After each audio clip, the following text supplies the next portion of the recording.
Picture this. You owe someone money. Not much, just enough that you don't think about it. They never call. They never threaten. They just wait. And slowly, you start adjusting your behavior around that debt. That is how power actually works. Not with force, not with speeches, but with obligation. Today, the world is drowning in debt. Governments, companies, households, entire countries. And yet, very few people ask the most important question. When debt grows this big, who gains control? Because debt is not just money owed, it is leveraged out, and right now, debt is quietly reshaping who has power in the global system. This matters today because debt is no longer a side issue. It is the system. The global economy runs on borrowed money. Governments roll over trillions every year. Companies survive on cheap credit. Markets react less to reality and more to interest rates. Everything looks normal until you realize how fragile it all is. So let's slow this down. Strip it to the basic. No drama, just mechanics. Debt starts simple. One side needs money. The other side has it. A loan is made. A promise is signed. Time enters the equation. Interest is the price of time. That part is familiar. But here's where debt quietly changes shape. When debt becomes the relationship flips. In theory, the borrower has power. They choose how to spend. They set priorities. They make promises. In reality, the lender waits, and waiting is powerful because debt does not need to. It just needs to exist. Take governments. When a government borrows, it does not borrow. It borrows again and again. Old debt is paid with net interest. The principle lives on. This is called rollover, but functionally, it is dependency. If borrowing ever stops, the system freezes, budgets cuts, market panic, confidence cracked, so the borrower cannot walk away. Now think about who the lenders are: banks, funds, pension funds, insurance companies, foreign governments, central banks. Vote. They don't cane. They need to. Their power is quieter because governments must keep them calm. Interest rise, budgets tighten, credit drop, borrowing becomes expensive overnight. Fades, current weaken, capital leaves, no law passed, no tanks roll in, and yet behavior changes. This is how debt becomes power, not through contractions, but control of options. The more you carry, the fewer choices you have. Now here's the uncomfortable math. Grows faster than economies. A government can grow its economy by 2 or 3% a year, but interest compounds every year. Even small rates matter when the massive $1 trillion at modest interest means tens of billion payments every year, forever. Those payments come first before higher debates, before tax cuts, before infrastructure plans. Debt is automatic, silent, non-negotiable, which means past decisions quietly dominate future ones. That power over time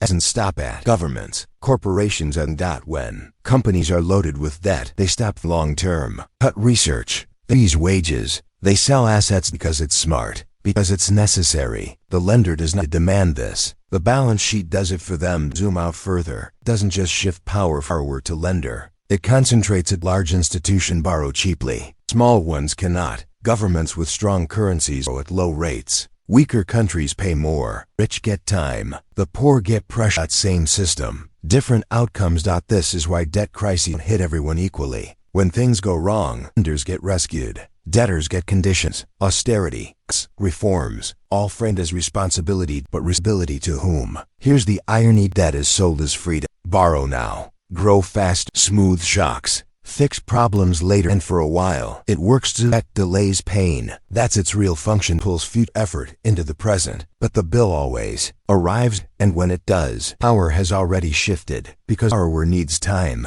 and the lender controls access to it. Now let's talk about the quiet player in the background. Central banks. They sit at the center of the debt universe. They influence interest rates, buy government bonds. They inject liquidity. On the surface, they stabilize the system. And often, they also reshape power. When central banks keep rates low, debt becomes easy. Borrowers relax. Assets rise. Leverage builds. Those closest to financial markets benefit first. Those in wages feel it last. When inflation appears, the response is tightening. Rates rise. Debt becomes heavier overnight. Suddenly, system demands discipline. Who can adapt? Those with assets. Those with access. Those options. Not who struggles. Those are stretched. Same debt, different consequences. This is why debt feels abstract to some and suffocating to others, and why it quietly sorts winners from losers. Now contrast this with the story we're told.